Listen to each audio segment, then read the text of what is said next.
Assalamualaikum warahmatullahi wabarakatuh. Selamat malam, salam sejahtera bagi kita semuanya. Pada malam hari ini, izinkan kami untuk melakukan pemaparan presentasi tentang mata kuliah workshop metode numerik, dan kami akan menjelaskan tentang metode tabel. Kami dari salah satu anggota, dengan saya nama Krisna Wijaya, NRP 035. Saya Fahrian Muhammad Rafli, NRP 038. Dan saya Nyoman Dharma Saputra, NRP 053. Ya, kami dari kelas 2D3 Teknik Elektronika B, Politeknik Elektronika Negeri Surabaya. Langsung saja kita masuk pada materi pertama yang akan dijelaskan oleh Nyoman. Baik, pertama di slide pertama ini adalah penyelesaian persamaan. Di sini ada dua metode, yaitu adalah metode tertutup dan metode terbuka. Metode tertutup pertama mencari akar pada range AB tertentu. Dalam range AB tertentu dipastikan terdapat satu akar. Lalu hasilnya selalu konvergen, yang ini disebut juga metode konvergen. Lalu ada metode terbuka. Ini diperlukan untuk tebakan awal. Xn dipakai untuk menghitung Xn plus 1. Lalu hasilnya dapat konvergen atau divergen itu sendiri.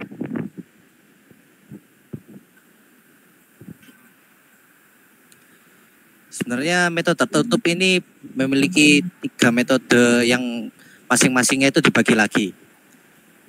Ada metode tabel, metode biseksi, dan metode regula falsi. Ya, berikutnya kita lanjut ke konsep metode tabel.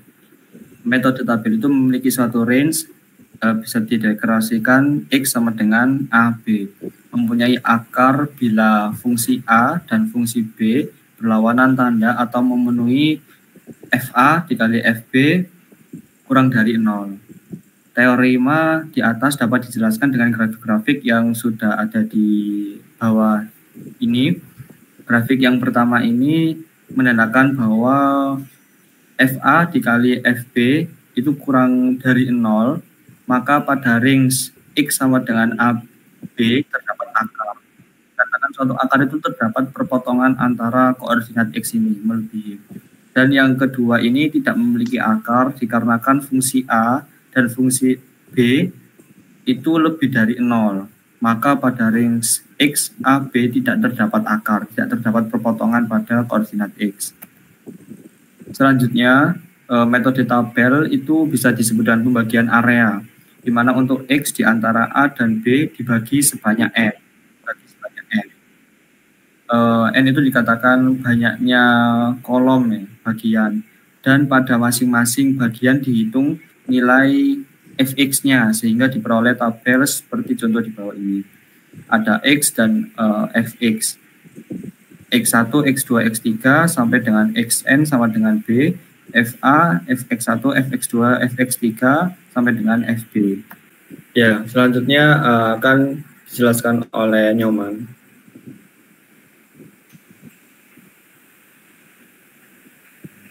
Baik, di sini ada algoritma metode tabel. Yang pertama itu didefinisikan untuk fungsi fx itu sendiri. Lalu yang kedua menentukan range untuk x yang berupa batas bawah, atau yang bisa disebut dengan x bawah dan batas atas dengan x atas. Lalu menentukan jumlah pembagian n itu. Lalu yang keempat menghitung step-step pembagian H dengan rumus H sama dengan X atas dikurangi X bawah per N. Untuk I sendiri sama dengan 0 sampai dengan N dan dihitung. Dan ini untuk menghitung XI sama dengan X bawah ditambah I kali H. Lalu Y sama dengan FXI itu sendiri. Yang keenam, untuk I sama dengan 0 sampai dengan N. Dicari K itu di mana bila fx K sama dengan 0, maka XK adalah penyelesaian penyelesaiannya. Bila fxk dikali fxk plus 1 lebih kecil dari 0, maka bila fxk absolut lebih kecil dari fxk plus 1 absolut, maka fxk adalah penyelesaian. Bila kebalikannya yaitu fxk plus 1, maka fxk plus 1 adalah penyelesaian atau dapat dikatakan penyelesaian berada di antara fxk dan fxk plus 1.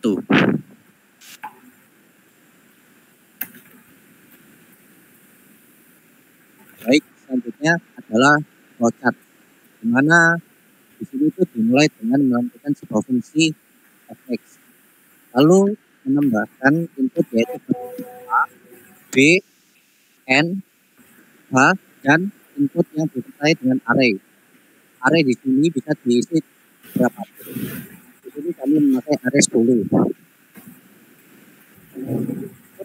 N itu diisi value 5.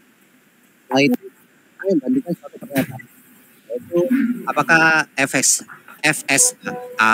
dikali fsb itu lebih kecil dari 0. Jika benar, maka sudah dinyatakan bahwa tidak ada akar dan program akan berakhir di sini. Jika pernyataannya salah, maka akan lanjut ke tahap selanjutnya, yaitu menyatakan rumus H sama dengan B dikurangi A, lalu dibagi dengan nilai N, yang mana kita tahu nilai N itu sudah dideklarasikan, yaitu N sama dengan 5. Setelah itu kami mendeklarasikan sebuah input baru, yaitu X dengan array 1 sama dengan input A. Lalu kami membuat looping dengan I sama dengan 1, I kurang lebih sama dengan nilai N, dan plus I untuk melakukan loop forward atau maju. Setelah itu membuat rumus AI plus 1 sama dengan AI dikurangi H, yang mana AI ini sudah diketahui pada deklarasi sebelumnya, yaitu X1 plus A. Jadi bisa disimpulkan bahwa X1 plus A itu adalah AI itu sendiri, atau A dengan array 1 itu sendiri. Lalu kami bandingkan kembali suatu pernyataan variabel. Apakah FAI dikali FAI plus 1 itu lebih kecil dari 0? Jika pernyataannya salah, maka program akan kembali ke for dan akan menjalankan kembali program setelahnya. Dan terjadi sebuah loop jika pernyataannya terus-menerus salah. Loop ini itu akan berakhir jika pernyataan ini benar. Dan setelah pernyataan ini benar, kami membandingkan kembali variabelnya. Apakah F absolute AI lebih kecil dari F absolute AI plus 1? Di sini F absolute itu artinya nilai mutlak, di mana jika ada nilai negatif, maka nilainya akan menjadi positif langsung. Misalnya negatif 1 pada AI atau AI plus 1, maka otomatis programnya akan menghilangkan nilai negatif ini dan menjadikannya sebagai nilai mutlak. Dilanjutkan dengan dua opsi output, yang mana jika pernyataannya benar, maka nilai output sama dengan AI. Dan jika pernyataannya salah, maka nilai output sama dengan AI plus 1. Bisa dilanjut? Ya, dilanjutkan dengan ya. Sekarang program metode tabel. Untuk yang pertama kita mendefinisikan fungsi dari fx sendiri, yaitu kita menggunakan contoh x pangkat 2 min 5x min 6. Menggunakan float fs, float x, float y.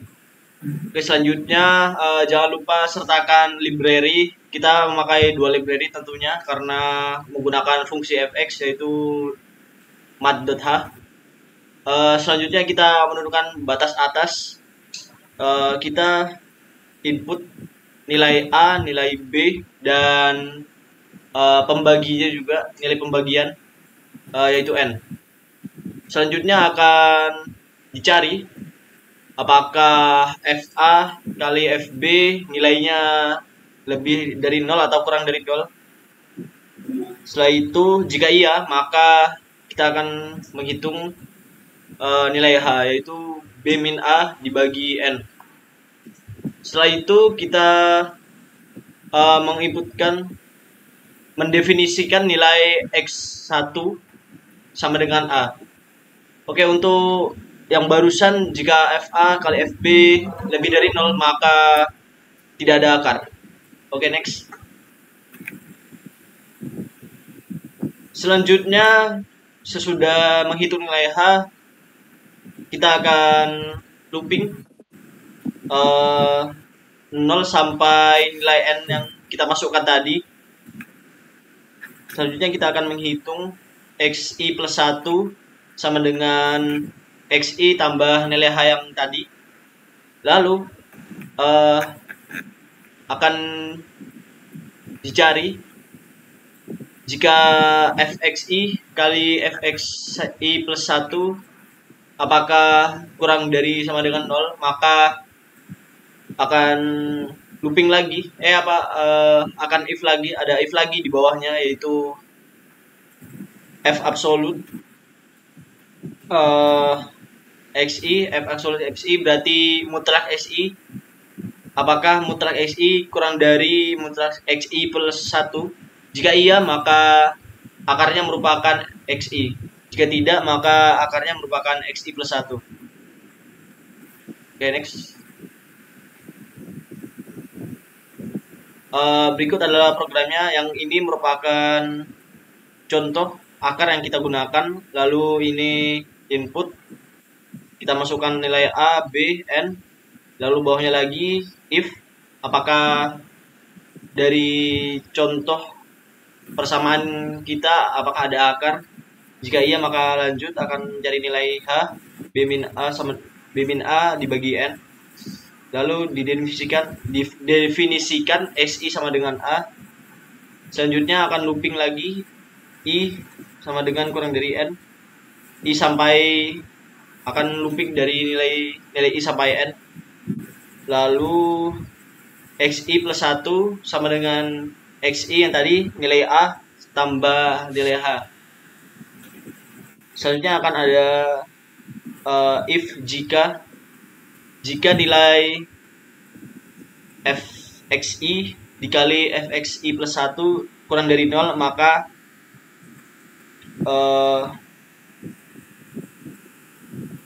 akan selanjutnya akan ada if lagi di bawahnya, mutlak fxi kurang dari fxi plus 1.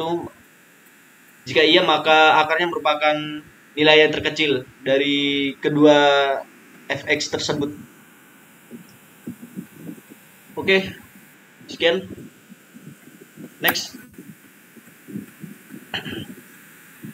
Oke, selanjutnya contoh permasalahan yang kita ambil. Kita menggunakan persamaan X plus Euler. Ini kalau nggak salah pangkat X ya, sama dengan 0 dengan range min 1,0. Min 1-nya ini A, 0-nya ini B. Untuk mendapatkan penyelesaian dari persamaan di atas, range X min 1,0 dibagi menjadi 10 bagian. Oke, berarti N-nya 10 ya. Tentukan batas atas, yaitu min 1. Batas bawah min 1. Oh, berarti batas bawah ini B. Batas atas 0, berarti A. Tentukan jumlah iterasinya ini N, 10.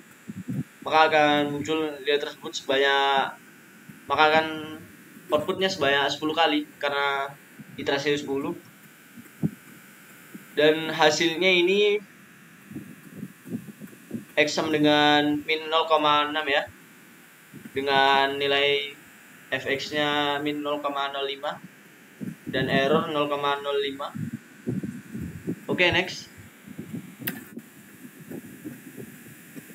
Oke, ini kurvanya. Kan kurvanya step ya, dari min 0,6 menuju 1 sebanyak 1 detik. Next.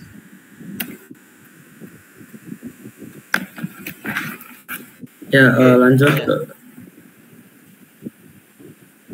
Ya, kelemahan metode tabel. metode tabel ini secara umum sulit mendapatkan penyelesaian dengan error yang kecil. Karena itu metode ini tidak digunakan dalam penyelesaian persamaan non-linear.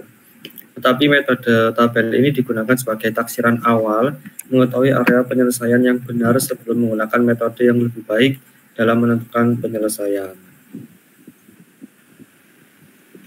Ya, mungkin dari kita cukup sekian. Apabila terdapat salah kata atau salah dalam penyampaian kita, mohon dimaafkan. Ya, kami dari kelompok metode numerik mengucapkan terima kasih dan mohon maaf. Wassalamualaikum warahmatullahi wabarakatuh.